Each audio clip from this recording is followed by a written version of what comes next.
On the show today, we have Susan Leger Ferraro, and here is why she is awesome. She's a speaker, executive coach, senior advisor, and CEO founder of G3 Works, which builds on and offline customizable workplace training programs to elevate untapped leadership. She's also the #1 best-selling author of Superloop, How Understanding Beliefs, Biology, and Behavior Creates a Business That Works for Everyone, a system that Dr. Deepak Chopra has called an inspiring and practical system for operating conscious businesses while being a conscientious leader. And Susan is also here with us today. Hello, Susan. Hello, Russell. Thank you for having me. Great to be here. Thank you so much. I'm excited to talk about this. I loved the Superloop. It's an interesting framework. I can't tell you how much. It's sort of like one of those things you're like, well, obviously. But at the same time, it's like, but nobody's writing this down. Nobody's connecting the dots. So super excited to dig into this. But before we do, Susan, I have to ask you the question I ask all of my guests, which is, what is your best or worst employee experience? Well, I appreciate that, Russell. And thank you for just the acknowledgement of understanding why beliefs, biology, and behavior make a difference, and the fact that we're going to lead into that. And so I'll start with my best employee story, which is about 15 years ago, we were expanding in our early childhood centers that I sold in 2012 called Little Sprouts Child Enrichment Centers. They were a award-winning early childhood program in north of Boston, but now they've expanded all over the East Coast and beyond. We were looking to hire a music person and start a music program inside of our schools. And so because we're in Boston and we're next to Berkeley, we went to Berkeley School of Music and we interviewed a bunch of music therapists. We found this wonderful young woman. Her name was it still is Gwendolyn, and we affectionately called her Teacher Wendy. And she was really excited about taking the position. And I met her in Boston. We kind of did our thing. She came and did some of her just sampling for us to show us what she could do. And on a weekend, the weekend after she came out to our school, she sent me a text message and told me that she was unfortunately not going to be able to take the position. And she was such a perfect fit for it. I thought, that's really strange. And so I said, would you be willing to talk about it? And at first she was just like, no, Susan, I really appreciate the opportunity. And there was something about it that I thought, let me try one more time and go deeper. So I sent her an email and I just said, Wendy, you have been amazing to work with. I'd love to hear how we might be able to meet your needs better. Because I sensed that there was something. And sure enough, come to find out, her car broke down between the time that she had come out to our schools to finalize her working interview, and she didn't have the money at that time to be able to pay for even the repairs on the car because it was an old car. So after going through some conversations, we considered our leadership when I was running these businesses very innovative and would be solution oriented. And so we worked out a deal with her where we helped her purchase a car, we financed it for her, and she basically paid back the loan on a monthly basis. She was one of the best musical teachers, and now she went and got her master's degree, and she's working in public schools as an educator. And it was just such a great story for us because, had we done what most people usually do, which is just, okay, it didn't work out, but it's that next level going deeper and understanding the needs of the people that are trying to work in your institutions. And can you actually meet their needs? Can you do something innovative that's going to light them up and make their world a better place? Not only did it add value to what we were doing, but it changed the trajectory of this person's life. She was now in a field that she didn't even know that she would love and be amazing in, and she's working in Boston Public Schools with her master's degree. And so that, to me, is one of my most precious employee stories. Quick question on that. What was the pivot for you on that? Because I'm guessing you'd never done that before for a prospective employee, and your blueprint had been, as you'd said, modeled everywhere else was, that's not what people do. That's not what leaders do.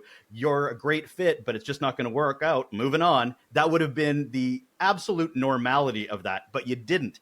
What was the pivot? What was the change mindset that sort of stuck out to you that made you make that leap? One that I could tell she was a person of integrity and that she really wanted to do this. And I sensed that there was just something that I needed to understand better about her.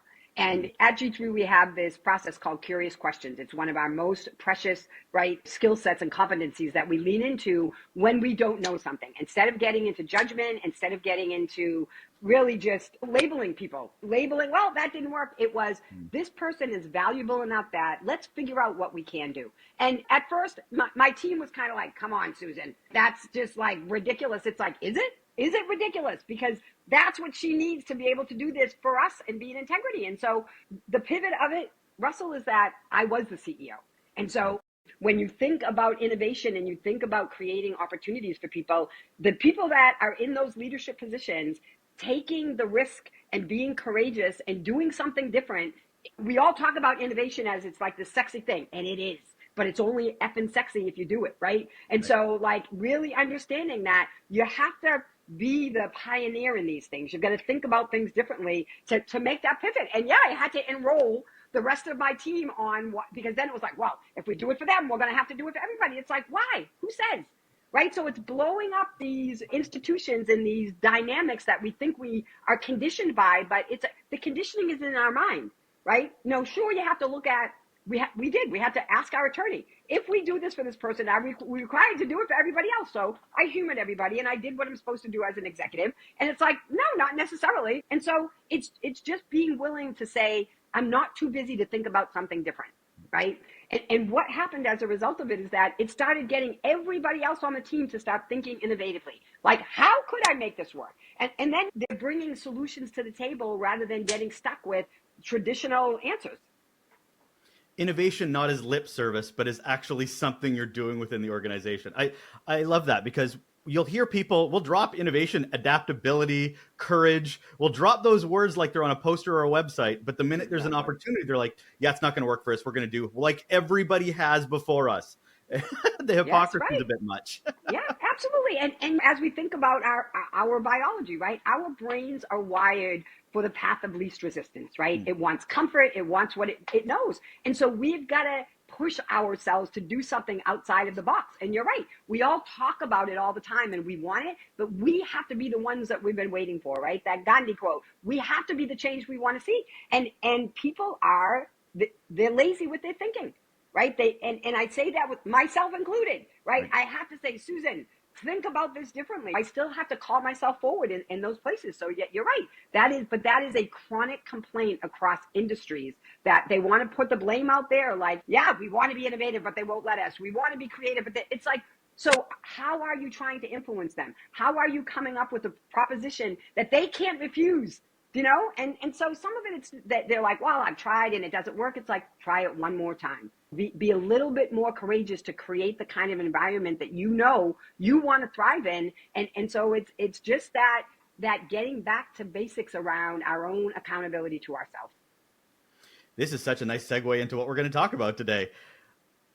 I love the book, really, really enjoyed the book, but I want to set the table to start. Because, I mean, I read the book, so I can say, here's what the Superloop is. But let's talk to the person that originated it. So I'd love it for you to define, in your words, what the Superloop framework is, especially as it pertains to the workplace.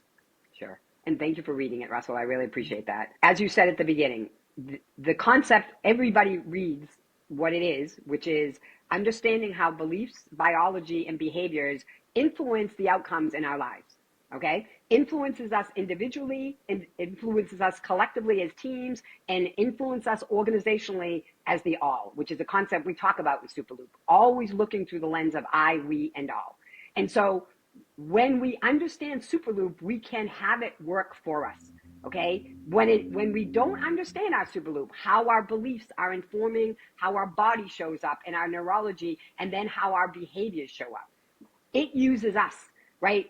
People talk about getting triggered, and they talk about it like it's a problem out there when it's really in here. It's our own neurology that we get to be responsible for. So when we understand that, what I believe about this person, or the beliefs that I have been conditioned, right? Because they are conditioning. They're conditioning from our childhood. That conditioning informs our neurology, right? And I'll use this example. One of my beliefs is about reciprocity. Okay, I grew up in a family, in an environment in New England, in north of Boston, Catholic family that I was conditioned under, right? That do unto others that you want them to do to you is about reciprocity, right? So I have a very strong biological wiring towards reciprocity. And when it doesn't happen the way that I think it's supposed to happen, I can get judgy, right? Wrong, good, bad, yum, yuck happens in my brain without me even thinking about it. And all of a sudden, I get this rush of adrenaline that is cueing me that something's wrong in the environment. And it's because what's happening in that relationship doesn't align with my beliefs. And if I don't interrupt that, if I am not using metacognition and becoming aware of my thinking about my thoughts, then I just go into it like, yeah, can you believe they did that? Like, I did this and they were going to do this and it didn't happen. All of that thing just happens in my brain. That is the protective personality, right?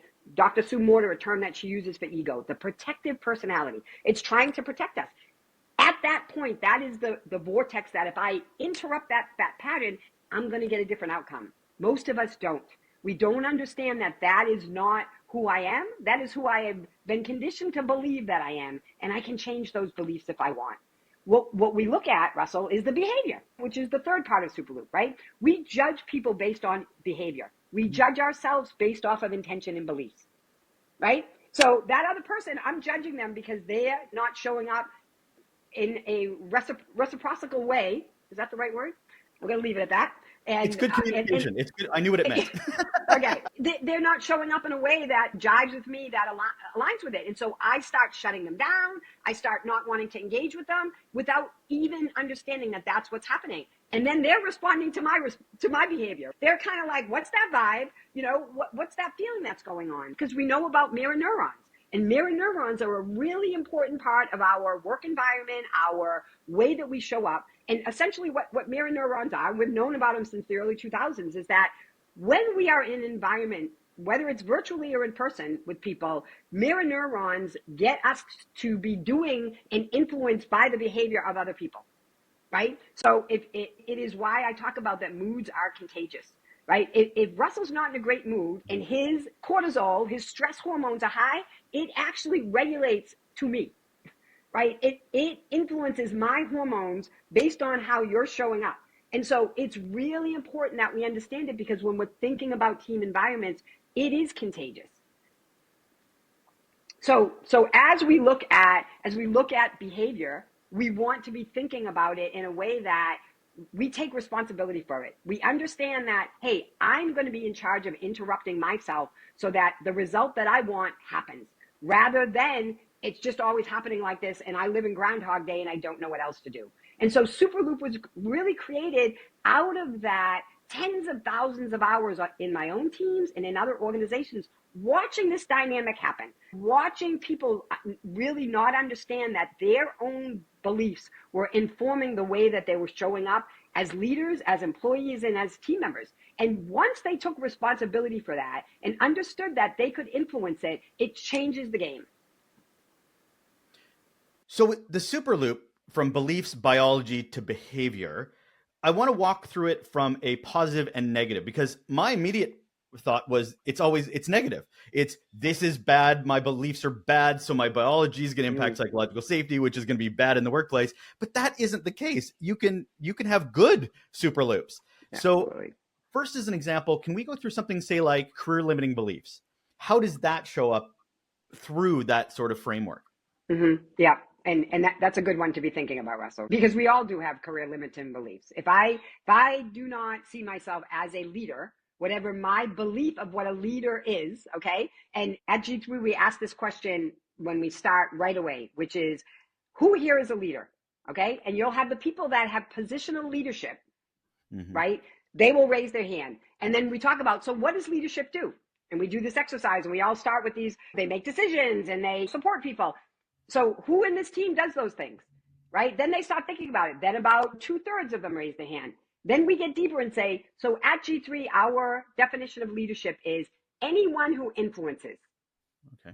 Okay? Because that's what a leader is doing. I cannot make Russell do anything, actually. If Russell doesn't want to do it, he ain't going to do it. That's just how humans are, and especially in this environment. But if I influence you to align with the strategic goals that we're committed to make sure that the project that we're working on, that the deliverables that you have, if you need support, I'm there. That if you individually are having a tough time, that I'm able to influence and say, hey, I know your car's broken down. You want me to pick you up when you go into work? That is leadership. right? That is looking at a situation and taking responsibility for it. So people, and let's just use that one as our example. If I do not see myself as a leader because I believe that leadership is about a position, that if I don't have the title of senior manager or anything that looks like a traditional leader, I actually don't contribute. The negative of it is I'm sitting at meetings and I'm like, yeah, not my place, right? All these terms that we have above my pay grade, don't get paid to do that. There's all of this BS that we have created to feed into that, which doesn't serve us anymore. But it takes courage to do something different. So if I believe that I'm not a leader, I'm sitting at meetings, I'm not contributing, I'm not part of the solution, I'm not using my creative energies to create solutions that are going to help create the working environment that I want to be in. As a team member, I'm not leaning into supporting my team members in a way that's getting their KPIs done, that's getting their deliverables done, because I'm like, I don't want to make them feel bad. They're doing okay. They'll be fine, because I'm not a leader. I'm just on the team. Individually, something comes up at work with an opportunity to move up, and I don't want to interview for it because it's like, I'm good here. I'm just going to stay here. And we at G3, we call it human survival skills. Keeping ourselves small is one of those human survival skills based on Carl Jung's work. It's easier to do that because I don't want to feel pain, right? Because we are still very wired about pleasure and pain. That is painful, or I can interpret it as it's painful if I interview for a job and I don't get hired. So I'm not going to go. So that's the negative part of Superloop. Let's use that same thing, the positive part of Superloop. Mm-hmm. I do look at myself as a leader. I'm an entry-level employee right now, but I know that I have leadership capability. I know that I want to learn. I'm willing to learn. I'm listening to podcasts like this. I'm doing my own reading on the side, right? Because I know I want to get there, which is really how I came up as a leader. I read and took courses. I'm an autodidact. I still read 5 books a month. So I believe that I have leadership capabilities. So when they're talking about things at the table, I say, hey, I've got something to say. Can I contribute to that? And they're like, wow, look at Susan. She kind of understands this. Like, what is she doing? Can we develop her more? So the way I show up in a group environment informs how other people relate to me, right? On teams, okay? If I am a leader, I am going to say, hey, Russell, I saw like on your KPIs on Friday, you're struggling in that area. Do you want me to help you with that? I have like 3 hours this week. I could do some of that with you. Would that be helpful to you? So I show up as collaborative and not controlling, right? Which is a very different dynamic in leaders. And then as an individual, I am taking responsibility for my career, for who I want to be in the world, and what I'm willing and not willing to do. And so it totally informs every outcome we have. And it starts at the root cause level of the belief, what it is that I believe about myself and what I want to be leaning into more, all unfolds. And this happens in a split second, right? Our neurology is kicking in, doing all of these things before we even realize it's there.